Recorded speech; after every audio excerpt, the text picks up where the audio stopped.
The collapse of the Assad regime has prompted a punishing military response from Israel, which has launched airstrikes at military targets across Syria.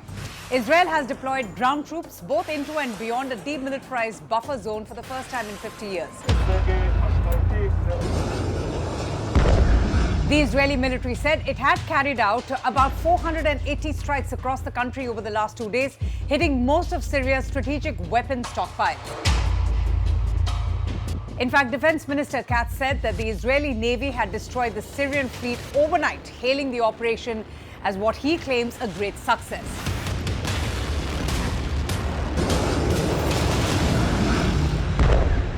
Israel has said that it is striking suspected chemical weapon sites and heavy weapons to prevent them from falling into the hands of extremists. Israel had captured the Golan Heights from Syria in the 1967 Middle Eastern War and annexed it in a move not recognized internationally except for the United States. The rest of the world also views the strategically important plateau as occupied Syrian territory. Egypt, Qatar and Saudi Arabia have condemned the recent Israeli incursion and strikes, accusing it of exploiting the disorder in Syria and violating international law.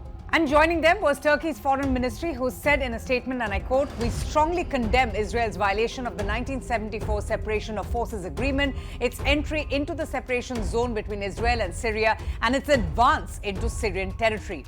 Turkey has accused Israel of quote-unquote displaying a mentality of an occupier at a time when the possibility of peace and stability had emerged in Syria. This statement also reiterates Turkey's unconditional support for Syria's sovereignty, political unity and territorial integrity. So what does Israel gain by striking Syria?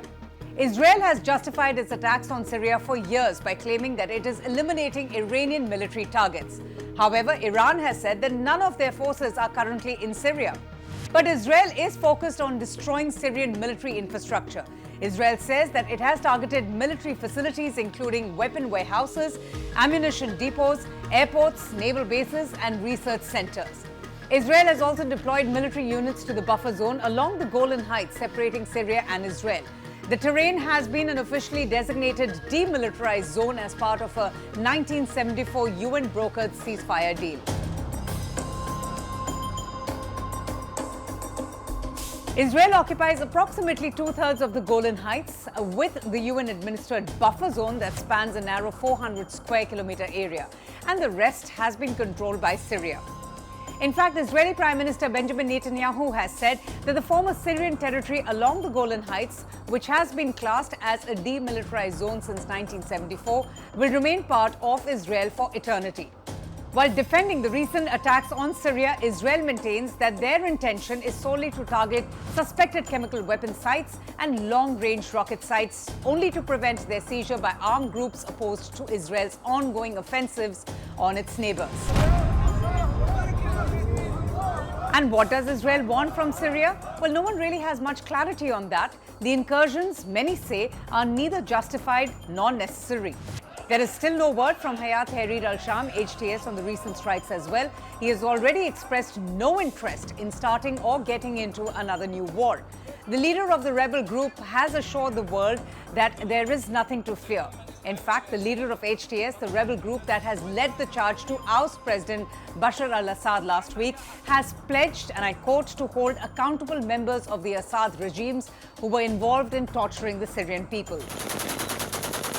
HTS, in fact, has been regarded as one of the most effective and deadly of the groups against President Assad. It was proscribed as a terror group by the United Nations and the United States, Turkey and other countries, and it also remains even now. There were doubts at the time, and some still remain, over whether HTS had completely renounced its links with the Al-Qaeda. But its message in the last 1 week has been that of inclusiveness and a rejection of violence.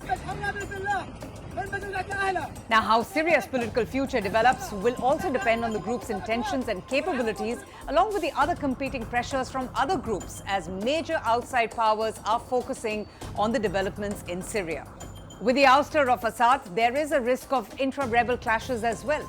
There are also fears that the Islamic State, which once had taken over vast swathes of territory in Syria, would also seek to exploit the disorder and chaos and probably make a comeback.